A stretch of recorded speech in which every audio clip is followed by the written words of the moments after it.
higher, you can see all the machineries will be fully engaged in processing the coffee. But nowadays, there are only few people engaged. And as you can see, there is a lot of coffee which is not loaded because of people are waiting for a better market.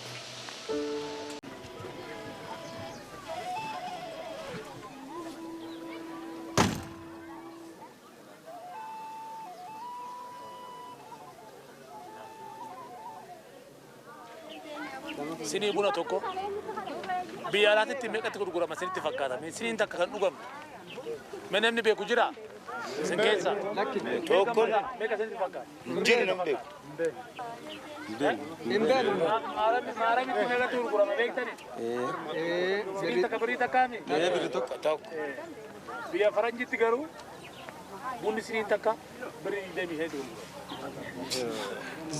Yeah, kilo to korra. Buna sini meka to ba imbek tu. Ara ba kuma oli ma ba oli. Kilo to korra buna sini sadde tamatu. Buna kilo to korra. Sini sadde tam. Sini sadde tam sun. Beri digde mishani no good of that. Meka ta. Beri di balamata. Kilo to komeka ba se chura. Beri di balama ba se chura. Isina sitti kilo tokko meeqa argatta? Birri afurfaa shanfaa. Kana hoolaaltan maal isiniif fakkaatame? Maaf gabaan gadi aana.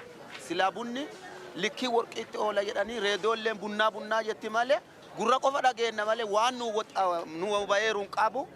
Ka ittiin quufeef ka ittiin gabbatellee warruma naggaatu asuma keessaan bitan. Akka ka alaa hin dhunne hin dhoowwan.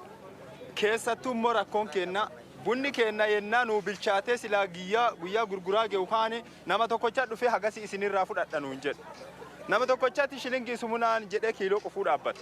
Gabaan temeniin nu bayee hagasiin bitamaa rabarana wanni jedhanu hin jiru.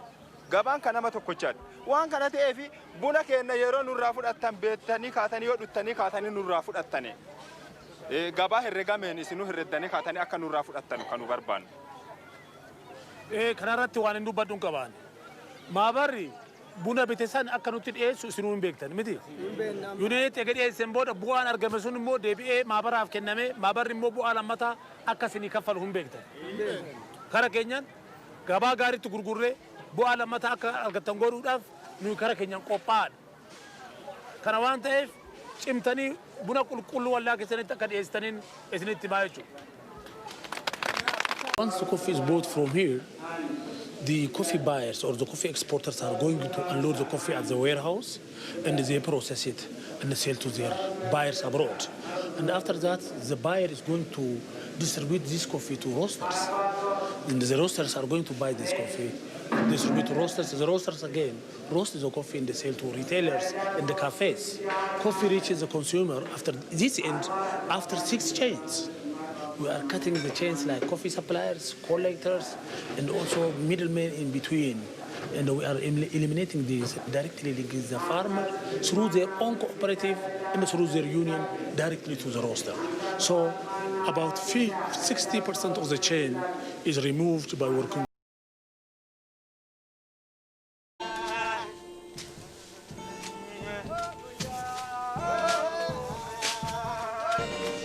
Akabuna Abu Jalkabe, Uga Didda Mangia, Bunamalin, one it be one in Namabu. Karane Lakisi. Yogana Saditeo get a cover. Ganna Afrit, Ganashanitin Gurata. Akana Tintakamatur. Haga chirra kase haga ganna furisa ranna ko nu ka kana guddate jaru kana ta bi an basa busa bona ganna dema kana bene ujisa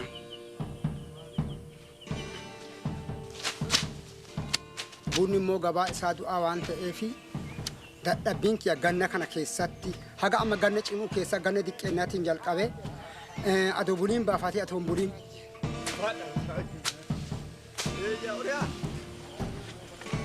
Nuti ama enna sinin takkaan birrii 20 lakkisi.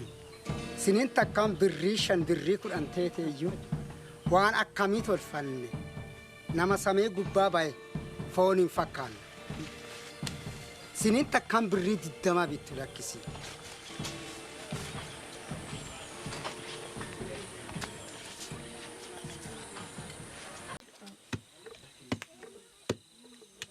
Nami mana kana keessa nama 15 jayin ka hootu. Nama 15 kaas keessa bulu. Nama 15 jayin kunu kareefu deettee laansoo diqqaasan. Manni kiyyaa kana waliin lamaanuma. Amma dadhabbii qabeenya dhabaa mal'eeti duudiinuu deemti sila.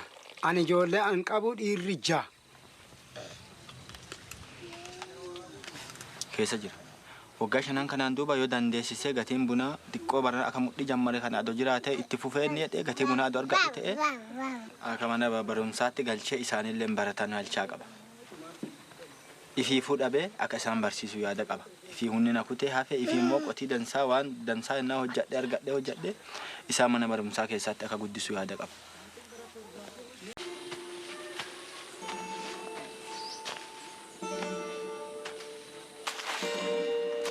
Caatii dhaabii saafi. Ammoo kun diqqaa fichaa tokko immoo addee dhibii ka midhaagaan tokko ka jiru. Kanallee akkasa midhaasiisaaf buna mureetti jedhee amma kaasaara. Buna kanallee maddii tokko marroo bunni gatii dhabee caatii gatii isa caaleef.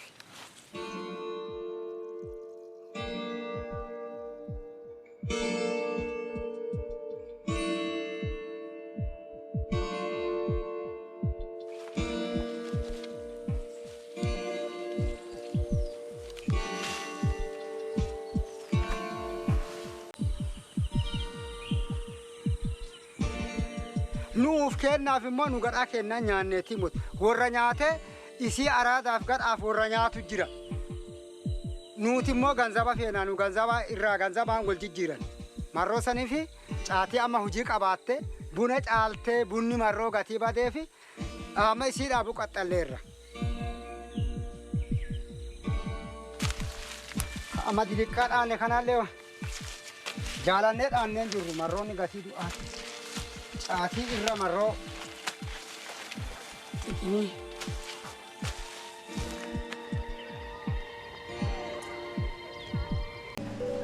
Our hope is one day the consumer would understand what he's drinking and will ask these people who are not having fair trade coffees to pay us a fair price. This is our hope.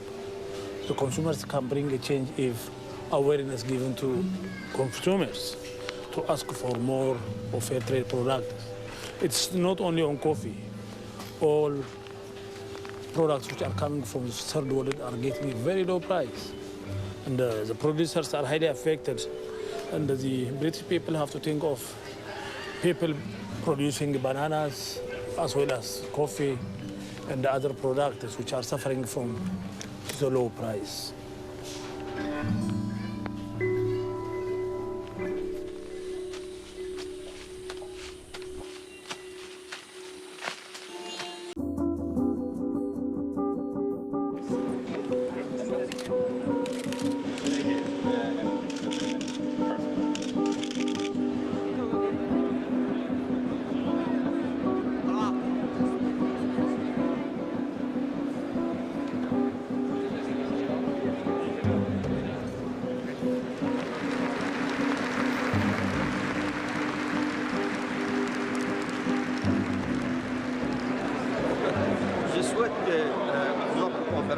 Soit réussie et que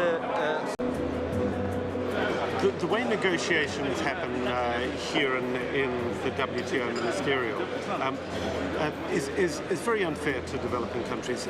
A lot of the smaller ones have come along with delegations of, for example, 3 people.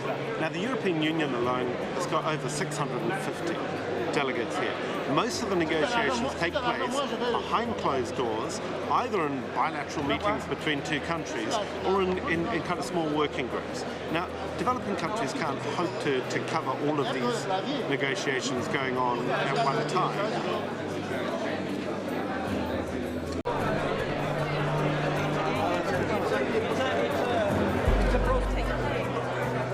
The trade talks have just completely collapsed. The African, Caribbean, Pacific countries said that they weren't being listened to.